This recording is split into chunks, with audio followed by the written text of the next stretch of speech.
Maths की tuition classes. तो हम पढ़ रहे थे lesson number 3 valuation of goodwill, जिसमें हमने लास्ट लेक्चर के अंदर मेथड सीखे थे। मेथड नंबर 1 एवरेज प्रॉफिट के अकॉर्डिंग हमने गुडविल की वैल्यू फाइंड आउट कर दी, जिसमें हमने question number 4 and question number 5 complete कर चुके हैं। आज हमारा टॉपिक होगा मेथड नंबर 2, जिसका नाम दिया हुआ है वेटेड एवरेज प्रॉफिट। कौन सा वाला है?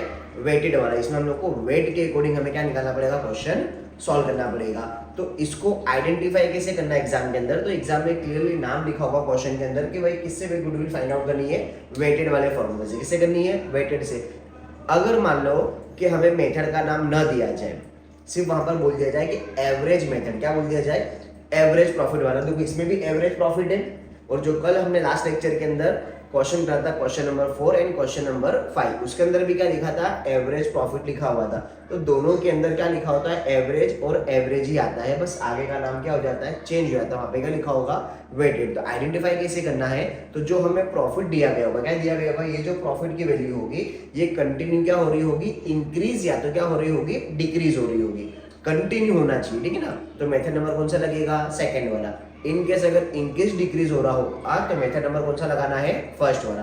कंटिन्यू हो तो मेथड नंबर सेकंड, और अगर इंक्रीज डिक्रीज हो तो मेथड नंबर फर्स्ट लगाना है, ठीक है? तो मेथड नंबर सेकंड को सॉल्व करने के टोटल 3 स्टेप है। कितने स्टेप है? 3। तो पहले क्वेश्चन को अच्छे से रीडिंग करना है, फिर उसके अकॉर्डिंग क्या करना है? सॉल्यूशन स्टार्ट करना है। तो फर्स्ट ऑफ ऑल हमें क्या बनाना पड़ेगा? इस तरीके से बॉक्स बनाना पड़ेगा। तो देखो, सबसे पहले क्या लिखना है? स्टेप नंबर 1 में जो भी क्वेश्चन में ईयर होंगे वो ईयर को लाइन वाइज लिख देना है। जहां से भी क्वेश्चन स्टार्ट हो, 15 से स्टार्ट हो, 17 से स्टार्ट हो, 12 से स्टार्ट हो, 13 से, तो पहले ईयरली वाइज क्या करना है? हमें यहाँ पर ईयर लिख देंगे, जितने भी ईयर होंगे, ठीक है? फिर क्वेश्चन के अंदर क्या दिया होगा? प्रॉफिट हमें दिया गया होगा। ये क्वेश्चन में ही होगी, ये दो इन्फॉर्मेशन कहाँ पर होगी?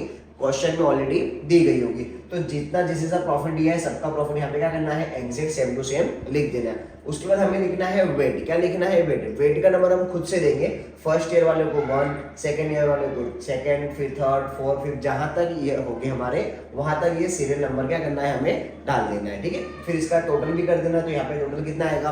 15। जैसे मैंने 5 ईयर लिखे तो टोटल कितना आ गया? 15। प्रॉफिट का हमें टोटल करना नहीं है। उसके बाद यहाँ पे लिखना है वेटेड प्रॉफिट। क्या लिखना है यहाँ पर? Weighted profit. तो वेटेड प्रॉफिट लिखो या फिर प्रोडक्ट लिख दो। क्या लिख दो? प्रोडक्ट। प्रोडक्ट का मतलब होता है दो वैल्यू का मल्टीप्लाई करना। तो किसका मल्टीप्लाई करना है? प्रॉफिट का और वेट का क्या कर देना है? मल्टीप्लाई करना है। तो इन दोनों का मल्टीप्लाई करके जो आंसर आएगा वो यहाँ पे लिखना है। सेम मल्टीप्लाई करके यहाँ पे आंसर सभी का 5 to 5 का क्या करना है? हमें मल्टीप्लाई कर देना।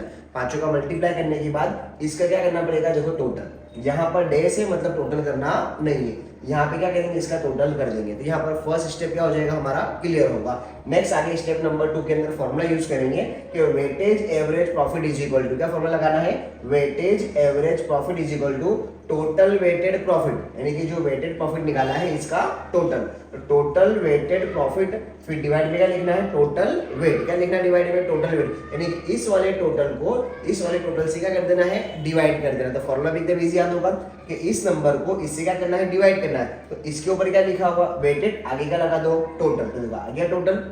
यहाँ पे नाम क्या लिखा हुआ? वेट, इसके आगे क्या लगा दो? टोटल। तो क्या गया यहाँ पर? टोटल। तो इसको क्या कर देंगे? इससे डिवाइड करेंगे तो सेकंड स्टेप का हमारा आंसर क्लियर हो जाएगा। फिर स्टेप नंबर 3 क्या निकालना है? यहाँ पर हमें गुडविल।